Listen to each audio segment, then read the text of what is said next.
उसके बारे में आप क्या करेंगे?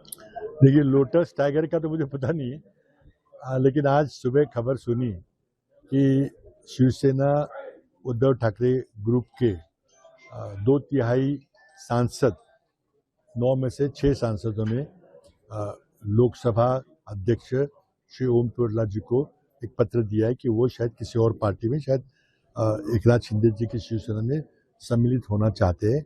यानी कि उद्धव ठाकरे जी की शिवसेना में दरार पड़ गई है, 2 टुकड़े हो गए, 2/3 डिवीजन हुआ है और वो एनडीए को सपोर्ट करेंगे, ऐसी कुछ खबरें आ रही हैं। मैंने किसी से भी अधिकृत रूप से बात नहीं की, लेकिन ये सब मीडिया की बातें जो आ रही है, जिसका अंदेशा था, कई दिनों से बातें चल रही थी। जब खबर आई कि उनके अधिकृत मीटिंग के लिए कुछ सांसद नहीं आए, बिल्कुल क्लियर इंडिकेशन था। तो ये देखिए, हर एक प्रादेशिक दल को तोड़ने की कोशिश भाजपा की चल रही है। डीएमके की चुनाव में हार हुई, टीएमके की चुनाव में हार हुई, तृणमूल कांग्रेस के 20 सांसद तोड़े गए, वो किसी और पार्टी में सम्मिलित हो रहे हैं। आज ये तीसरा झटका उद्धव ठाकरे जी की शिवसेना को लगा है। और भी जो भी थोड़ी सी मिडिल साइज की प्रादेशिक पार्टियां हैं, रीजनल पार्टीज हैं, उनको भी खतरा बहुत बड़ा है। तो भाजपा को 2 उनके उद्दिष्ट है।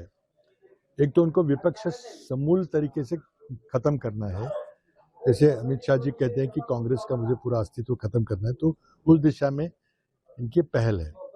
कांग्रेस को तो कुछ कर नहीं सकते, लेकिन बाकी जो इंडिया गठबंधन के जो दल है उनको तोड़ने की कोशिश चल रही है। इसका मतलब ये नहीं कि कांग्रेस पे उनके प्रयास नहीं चल रहे हैं, वो भी उनके चल रहे हैं प्रयास। दूसरी बात यह है कि देश में फांसीवाद का एक जो अगुवाई हो रही है, उसका एक और ये कदम है कि देश में कोई जनतंत्र, कोई डेमोक्रेसी नहीं रहेगी, एक व्यक्ति का राज चलेगा, ये गाइडेड डेमोक्रेसी होगी। और जो जिस आज़ादी के लिए, जिस जमहूरियत के लिए, जिस जनतंत्र के लिए हमारे पूर्वजों ने अपनी जानें न्यौछावर की थी, उन्हें याद करने की आवश्यकता है। उसी तरह से आज एक नया फ्रीडम स्ट्रगल शुरू करना पड़ेगा, इस बार जनतंत्र को बचाने का।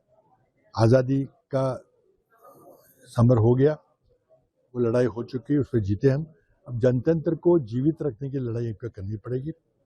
बहुत ही देश की राजनीति में, देश की जनतंत्र में, हमारी संवैधानिक व्यवस्था के लिए काला दिन है आज।